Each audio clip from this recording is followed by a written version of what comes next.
susunod na programa ay rated PG. Ito ay nangangailangan ng patnubay at gabay ng magulang para sa mga batang manunood.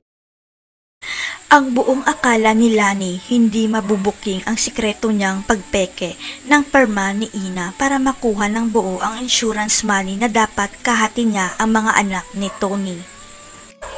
Ayon sa nakasaad sa insurance ni Tony, dapat kahati si Lani at Ina sa 100 milyon pero dahil sakim si Lani, pinalabas niya na siya ang guardian ni Ina at Nono. Dinamay pa ni Lani ang anak niyang si Amy para i-forge ang perma ni Ina at panatag si Lani na hindi mabubuking ang krimen nila ng anak niya dahil naghihirap na si Ina.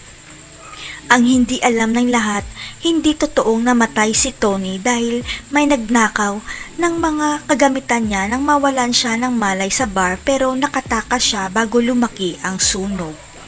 Pero dahil ayaw ni Tony na makitang gagapang sa hirap ang mga mahal niya sa buhay, napilitan siyang magtago dahil may makukuha silang insurance money sa pagkamatay niya. Ang plano sana ni Tony na ipambayad sa utang niya ang makukuhang insurance money ni Lani at Ina pero hindi makapaniwala si Tony sa ginawa ng dati niyang kinakasama. Sapagkat nabalitaan ni Tony na pinalayas pala ni Lani si Ina at Nono na walang kapera-pera habang si Lani nagpapakasaya sa bagong mansyon nito kasama ang anak niyang Maldita. Sa isip ni Tony, hindi pa sana ang tamang panahon para magpakita sa mga anak niya pero mapipilitan si Tony na magpakita kay Ina para sabihin ang tungkol sa insurance money.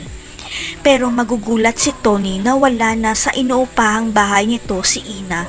Yun pala, nasa kay Madam Aurea na siya pinatira kasama ang kapatid nitong si Nono na nakita na rin nila. Ang kailangan gawin na lang ni Tony ang makahanap siya ng tiyempo para makausap ng sikreto si Ina para sabihin nito na kunin nito ang insurance money sa tita Lani niya. Malalaman na kaya ni Ina na may 50 million siyang pera sa tita Lani niya? O hindi na lang magpapakita si Tony dahil alam niyang nasa mabuting kamay na si Ina? Abangan.